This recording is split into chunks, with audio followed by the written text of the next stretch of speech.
ਅੱਜ ਅਸੀਂ ਮੌਜੂਦ ਹਾਂ ਡਮਾਲਾ ਸਟਾਪ ਜ਼ਿਲ੍ਹਾ ਨਾਰੋਵਾਲ ਕਾਸ਼ਫ ਨਦੀਮ ਭੱਟੀ ਜੂਲਰਸ। ਇਸ ਦੁਕਾਨ ਦਾ ਅਸਾਂ ਇਫਤਤਾਹ ਕੀਤਾ ਹੈ। ਭਾਈ ਨਦੀਮ ਸਾਹਿਬ ਇਸ ਦੁਕਾਨ ਦੇ ਓਨਰ ਨੇ, ਬਹੁਤ ਅੱਛੇ ਬੰਦੇ ਨੇ। ਜਿਹੜੀ ਚੀਜ਼ ਇਹਨਾਂ ਨੇ ਕਹਿਣੀ ਹੈ ਨਾ ਉਹੀ ਚੀਜ਼ ਨਿਕਲਣੀ ਹੈ। ਤੇ ਜਿੱਥੇ ਮਰਜ਼ੀ ਦੁਨੀਆ ਦੇ ਜਿਹੜੇ ਮਰਜ਼ੀ ਕੋਨੇ ਤੇ ਚੈੱਕ ਕਰਾ ਲਓ, ਸੋਨਾ ਜਿਹੜਾ ਵੀ ਤੁਹਾਨੂੰ ਚਾਹੀਦਾ ਹੋਵੇ, ਜਿੰਨੇ ਕੈਰਟ ਦਾ ਚਾਹੀਦਾ ਹੋਵੇ, ਇਹਨਾਂ ਕੋਲ ਆਓ ਤੇ ਇੱਥੋਂ ਜਨਾਬ ਜ਼ਰੂਰ ਤੁਸੀਂ ਲੈਣਾ ਹੈ। ਭਾਈ ਨਦੀਮ ਸਾਹਿਬ ਦੀ ਨਜ਼ਰ ਚੰਦ ਬੋਲ। ਦੁਨੀਆ ਕੋਲੋਂ ਵੱਖਰਾ ਹੋ ਜਾ ਜੇ ਤੂੰ ਚਾਹਨਾ ਏ ਦੀਦ ਸਜਣ ਦੀ, ਗਲੀਆਂ ਦੇ ਵਿੱਚ ਲਾਲ ਨਹੀਂ ਲੱਭਦੇ,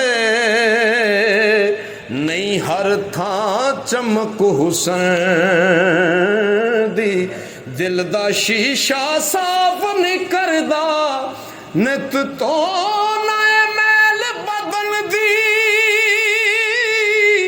ਆਜ਼ਮ ਯਾਰ ਮਿਲੇਗਾ ਤੈਨੂੰ ਜਦੋਂ ਹੋਸ਼ ਨਾ ਰਹੀ ਤਨ ਮਨ ਦੀ,